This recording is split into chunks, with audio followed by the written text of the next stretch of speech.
चिन्ह पिता पुत्र पवित्र आत्मा के नाम पर आमीन। पहला पाठ एफेसियोस के नाम अध्याय 4 पद संख्या 1 से 7 और 11 से लेकर 13 तक। पाठ का मूल वाक्य,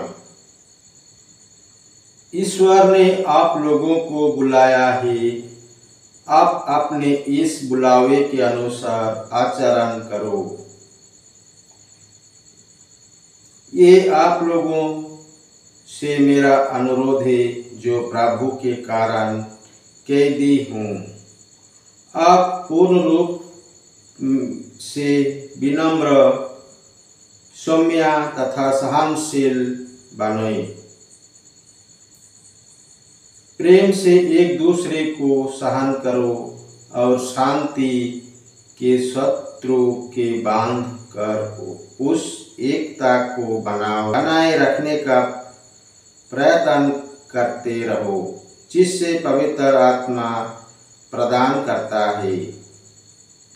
एक ही शरीर है, एक ही आत्मा है, एक ही आशा जिसके लिए आप लोग बुलाए गए हैं। एक ही प्रभु है, एक ही विश्वास और एक ही बपतिस्मा। एक ही ईश्वर है जो सबका पिता, सबके ऊपर, सबके साथ और सब में व्याप्त है।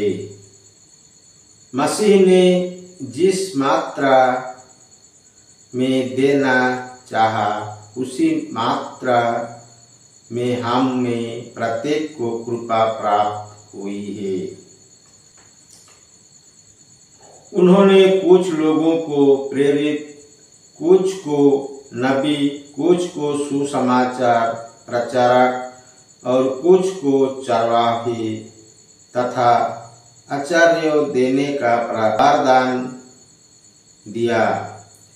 इस प्रकार उन्होंने सेवा कार्यों के लिए संतों के नियुक्त किया, जिससे मसीह के शरीर का निर्माण तब तक नहीं होता रहा जब तक हम विश्वास तथा ईश्वर के पुत्र के ज्ञान में एक नहीं हो जाए और मसीह की परिपूर्णता के अनुसार पूर्ण मनुष्यत्व प्राप्त न कर ले।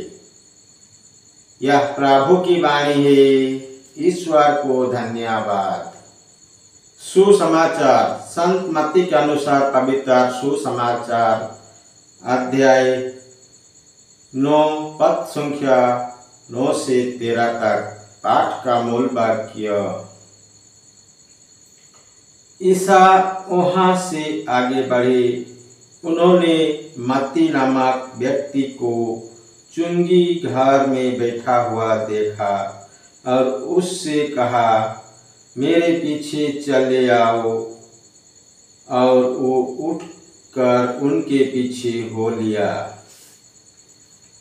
एक दिन ईसा अपने शिष्यों के साथ मत्ती के घर भोजन पर बैठे और बहुत से नकेदार और पापी आकर उनके साथ भोजन करने लगे। ये देखकर फरीसियों ने उनकी शिष्यों से कहा, तुम्हारे गुरु नकेदार और पापियों के साथ क्यों भोजन करते हैं? ईसा ने ये सुनकर उनसे कहा, निरोगियों को नहीं, रोगियों को वैद्य की जरूरत होती है। जाकर सीख लो कि इसका क्या अर्थ है। मैं बलिदान नहीं बल्कि दया चाहता हूँ। मैं धर्मियों को नहीं पापियों को बुलाने आया हूँ। यह प्रभु का पवित्र सुसमाचार है। ख्रिस्त की जय। पिता पुत्र पवित्र आत्मा की बड़ाई होए। जय स्वाद में थी, अभी और अनंत काल तक सदा रहेगी। आमीन। जिस मरिया जोसेफ, यीशु की पवित्र दिल, तेरा राज्य आवे। पिता पुत्र पवित्र आत्मा के नाम पर आमीन। जय यीशु। पिता पुत्र पवित्र आत्मा के नाम पर आमीन।